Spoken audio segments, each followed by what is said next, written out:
অন্তর্বর্তীকালীন সরকার এবং সরকারের পেটোয়া বাহিনী পুলিশ বাহিনীকে ধিক্কার জানাতে চাই। এই অন্তর্বর্তীকালীন সরকারের পুলিশ শুধুমাত্র রুটি রুজির দাবিতে রাস্তায় নামার কারণে রিক্সা শ্রমিক আন্দোলনকারীদের গ্রেফতার করছে। এটা স্বাধীন বাংলাদেশ, এটা পরাধীন পূর্ব পাকিস্তান না।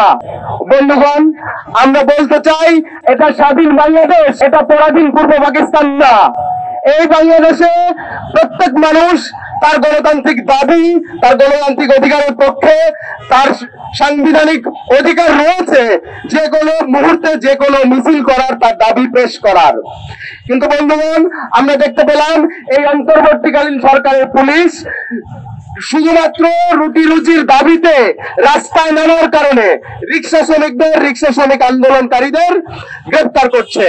বন্ধুগণ, আমরা আজকের এই মশাল মিছিল পরবর্তী সমাবেশ থেকে অন্তর্বর্তীকালীন সরকার এবং সরকারের পেটোয়া বাহিনী পুলিশ বাহিনীকে ধিক্কার জানাতে চাই যে রিক্সা শ্রমিকদেরকে কোনোভাবে করেই তাদেরকে পুনর্বাসন না করে, তাদের বিকল্প আয়ের ব্যবস্থা না করে তাদের যে অটোরিক্সা চালানোর অধিকার সেটা বন্ধ করা যাবে না। যে বাংলাদেশের কোনো আমলা কিংবা ধরেন যে বাংলাদেশের কোনো উপদেষ্টারা কালকে থেকে অফিসে যেতে পারবে না, তার বেতন বন্ধ।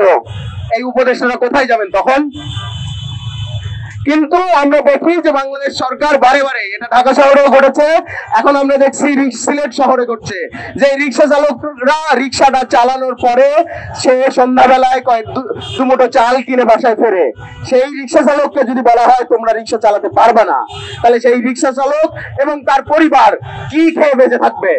বন্ধুগণ, এই হচ্ছে আজকে আমাদের স্বাধীন বাংলাদেশের পরিণতি। কিন্তু বন্ধুগণ, আমরা জানি অভ্যুত্থানের আগে শেখ হাসিনার সরকার একের পর এক নিষেধাজ্ঞা নিয়ে আসে অটোরিক্সা চালকদের উপর, রিক্সা শ্রমিকদের উপর।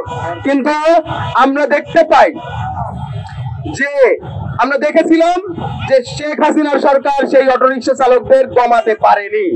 সারা বাংলাদেশে কোথাও অটোরিক্সা চালকদের নিষেধাজ্ঞা দিয়ে আটকে রাখা যায়নি।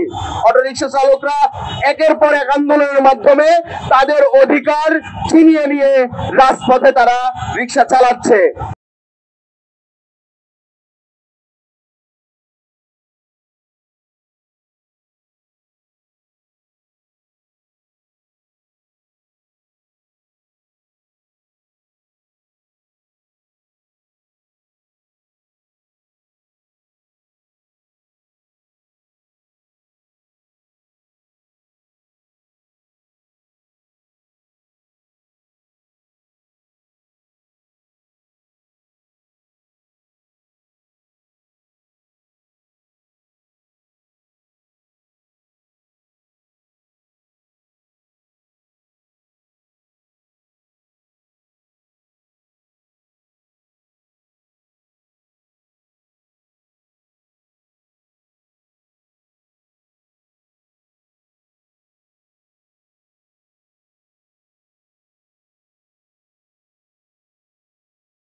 ক্লাবের রাস্তা বন্ধ করে সাধারণ পাবলিককে তো হয়রান করাটা ঠিক না।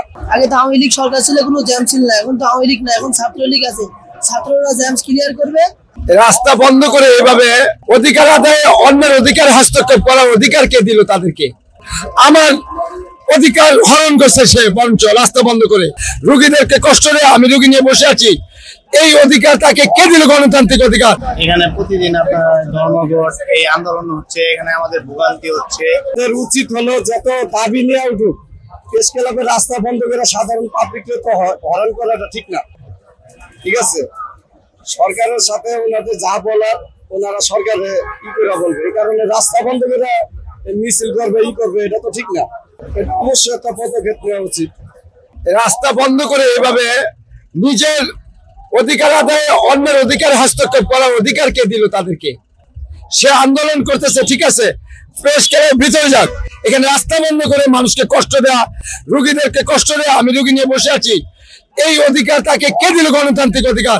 আমার অধিকার হরণ করছে সে, বঞ্চ রাস্তা বন্ধ করে জনগণের অধিকার নষ্ট করছে।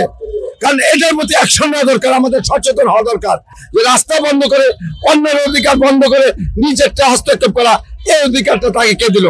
সে আন্দোলন করে ডাইরেক্ট বঙ্গভবনে যাক, তারপরে যেখানে সচিবালয় সচিবদের বন্ধ করে দেয়, সেটা তার অধিকার থাকতে পারে। কিন্তু আমাকে যে রাস্তা বন্ধ করে যে কষ্ট দিল, আমি পিজি হাসপাতাল যেতে পারছি না, এখন আমি ডাক্তার পাবো না, এটার কৈফিয়ত কে দিবে? বুড়ি বুড়ি মাস্টার্স বসে আছে, চাকরি না করে সরে যাক। চাকরি করার মতো বহু লোক আছে, আগে তো ঘুষ দিতে হতো, এখন ঢুকাক, যাদের যোগ্যতা অনুযায়ী লোক ঢুকাক, শিক্ষা প্রতিষ্ঠানে ঢুকাক। আমরা তৈরি আছি, আমার ঘরে মাস্টার পাস 2 জন আছে, 15 লাখ টাকা গেছে সরকারি চাকরিতে, তখন দিনে চাকরিতে টাকা লাগবে। এখন যদি ফেয়ার হয়, নির্বাচন ফেয়ার হয়, সরকার গঠন হবে, সেখানে ফেয়ার ভাবে হলে ইনশাল্লাহ জনগণ শান্তি পাবে। ভালো ছিল, একটু জ্যাম ছিল না। এখন আওয়ামী লীগ নেই, তাই জ্যাম বেশি, বুঝছেন? প্রতিদিন জ্যাম কিভাবে, কি জন্য বাদে জ্যাম ধরে দিলে প্রতিদিন যাওয়া লাগে। আগে তো আওয়ামী লীগ সরকার ছিল, কোনো জ্যাম ছিল না। এখন তো আওয়ামী লীগ না, এখন ছাত্রলীগ আছে। ছাত্ররা জ্যাম ক্লিয়ার করবে, আমাদের কর্তব্য পৌঁছায় দেবে। যে এখানে আমরা প্রতিদিন যাতায়াত করছি, এখানে প্রতিদিন আপনার ধর্মঘট, এই আন্দোলন হচ্ছে, এখানে আমাদের ভোগান্তি হচ্ছে। এই বিষয়ে সরকারের ভালো মতো দায়িত্ব নেওয়া উচিত। এখন আমাদের প্রতিদিন এখন এখানে অনেকক্ষণ জ্যামে পড়ে রয়েছি, এখনো কোনো ব্যবস্থা নেওয়া হচ্ছে না। রাস্তাঘাটে বাসায় যাবো কখন, এখন দুপুরের খাবার খায়নি মানুষ, আমার কাজের মূল্য আছে। এই রাস্তাঘাটের কোনো মানে জ্যাম, ভোগান্তি আমাদের কবে শেষ হবে?